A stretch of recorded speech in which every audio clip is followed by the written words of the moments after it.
Wala nga palang pasok ngayon, no? Kaya ang dami nagsisilong. Tara, targetin natin. Let's go, boy!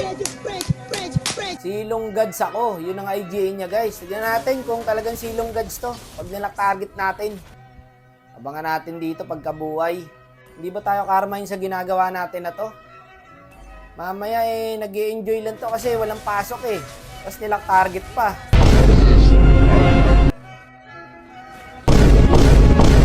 Mabilis siya pumindot ng ulti, guys, ha? Silong gods nga to. Ay, gagi, hindi tumama yung ulti ko. Patay ako. Gago! Okay na yan, regalo ko na sa kanya yung boss. Kinarma agad, boss. Pero wala, patay pa rin siya. Tara, silong lang. Silong. Ayan. Pero wag ka, boy. Pagkatapos nito, nahirapan na kaming lock-targetin siya. Kasi maingat na siya, boss. Talagang silong gods nga. Late game niya mamaya, guys. Mas napig pa nga ako dito kaysa sa kanya eh. Dito, nahirapan na kami. Hindi na namin siya makita dyan. Lagi na siya nagtatago.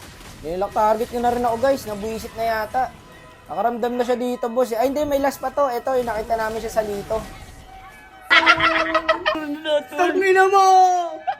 Dito, guys. Hindi na talaga siya nagpapakita dyan. Maingat na siya. Tignan niya sa minimap. Wala kang makikitang silong. Tsaka lang yan lalabas pagka nakita niya na kami. Ayan, dito lumabas na siya eh. Ayan, oh. Mautak tong silong na to, guys, ha. Tinangkin niya yung Masha, pati yung Johnson. Wala siya mapapatay dyan, boss. Sabi ko, hindi na ako malalang target ng silong, eh. Ang dami kasi nagsisilong pag walang pasok, guys. Uy, tulungan mo yung Ling. Kagi, paikot-ikot sa base. Boy, sana yung Ling dun, boss. Gagi ka, pinanood lang natin. Boy, sana yung Ling dun kung nakapollow up tayo agad, eh. Buti, nabuhay pa ako. Dito na nakabawi yung yung silong. Lagi kaya pala hindi siya lumalabas kasi nagpapa-item siya, guys. Nagpa-farm lang. Loko, ako na lang naiwan. Di ko makakagalaw dito eh. Red Green, tapos Beleric.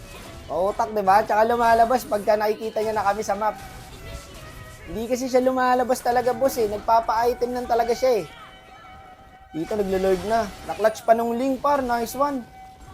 Okay lang, kahit mamatay ka na dyan, boss, maganda pinakita mo. Nakakatakot pa naman yung silong pag naka-late game. Lalo pag naka-lock item yan, guys. Walang makumakunat sa silong, boss. Dito, tatry nila i-mid eh. Pagkamali pa nga ako ng skill dito, dat pala umulti na ako. Kasi puro taunt nga pala yan. Nanggigigil yung silong sa akin, brad ah. Grabe, nubos ng lim, boss.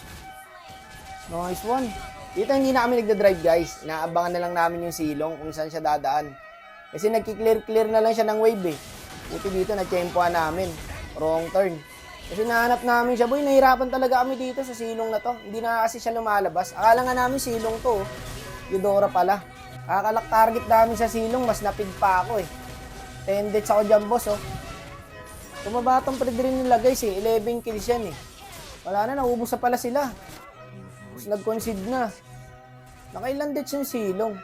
9 deaths lang, sayang, hindi pa na 10 deaths. Nakaligtas tong silong na to, guys, hindi natanso. Ito lang yata yung nilak target namin na hindi natanso. Mautak eh, hindi lumalabas. Kayong mga mahihinang nilalang, kahit magsama-sama pa kayo, hindi nyo ako kaya.